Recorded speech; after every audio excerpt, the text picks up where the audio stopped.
भक्ति की सच्ची पुकार। द्रौपदी के अपमान का दृश्य भरी सभा में था।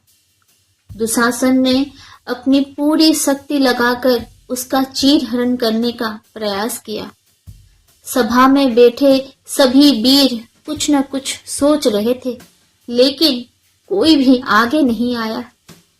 द्रौपदी भी पहले अपने पति, फिर भीष्म पितामह और अन्य पुरुषों को पुकारती रही, लेकिन कोई सहायता नहीं कर सका।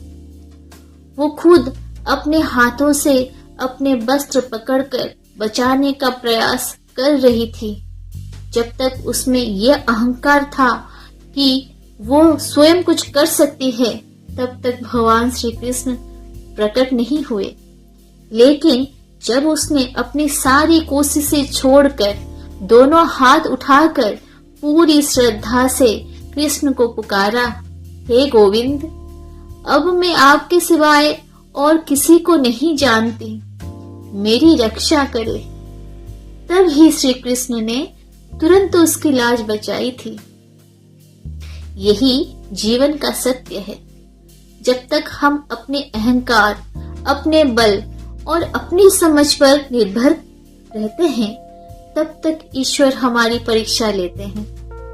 लेकिन जिस क्षण हम पूरी तरह समर्पण कर देते हैं, अपनी शक्ति को उनके चरणों में छोड़ देते हैं, उसी क्षण वे हमारी रक्षा के लिए दौड़े चले आते हैं। इसीलिए हमें भी अपने जीवन में यह समझना होगा कि जब तक हम अपने अभिमान, अपने सोचने समझने की शक्ति को छोड़कर पूर्ण रूप से भगवान के शरणों में नहीं जाते, तब तक उनकी कृपा प्राप्त नहीं हो सकती। सच्ची भक्ति वही है जहाँ मैं और मेरा समाप्त हो जाए और बस तू ही तू रह जाए। जय श्री कृष्ण।